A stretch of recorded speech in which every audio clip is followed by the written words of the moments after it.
So here's part two about resiliency, and this is mental resiliency. Right? In part one, I talked about how we need a contrast, law of polarity and rhythm of on and off in order to develop resiliency. And so if you want to develop mental resiliency, what you want to do is you want to be swinging, right? And what that means is you want to be in moments of mental stress, right? Stress isn't bad.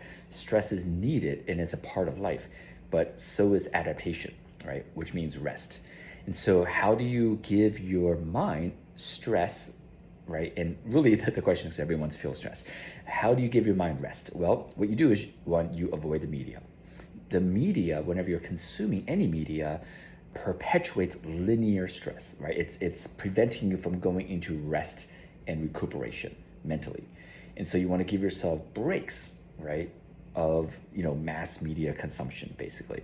And so it could be meditation, it could be going into nature, it could be simply just a gratitude practice, it could be simply tuning into your breath. So many practices to get your mind into that state of recuperation so that when you are experiencing the states of stress, you can accommodate it, right? The second part is you honor the stress, right? Because if you push away the stress, I always say when you push away something, like if I push away my other hand, I'm always touching it. The only way I can let go of the other hand, this is the realm of duality, is I have to hold on to it to let it go. And so you don't want to push away the stress. You want to actually embrace the stressful situation. How do you do this? Well, if we leverage the law and advanced practice of law of hermetics, whatever situation that you're feeling the stress is, that comes with a story. And what you want to do is you want to write the opposite of that story.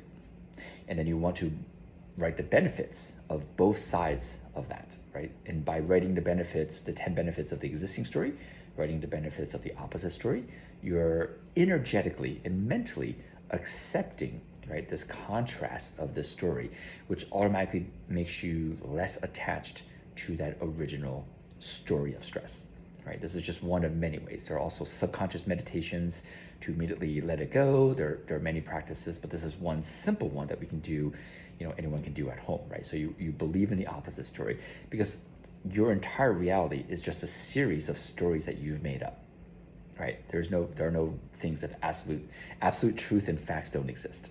It's literally everything's a story. And so once you realize that, then you go, got it. I am the divine creator that can be in charge at least of my stories, right? Over time, you get to realize you can actually wield all of reality. I've made some videos about that, but in this case, in this context, at least you get to wield your stories. And so this is a simple practice to build mental resilience.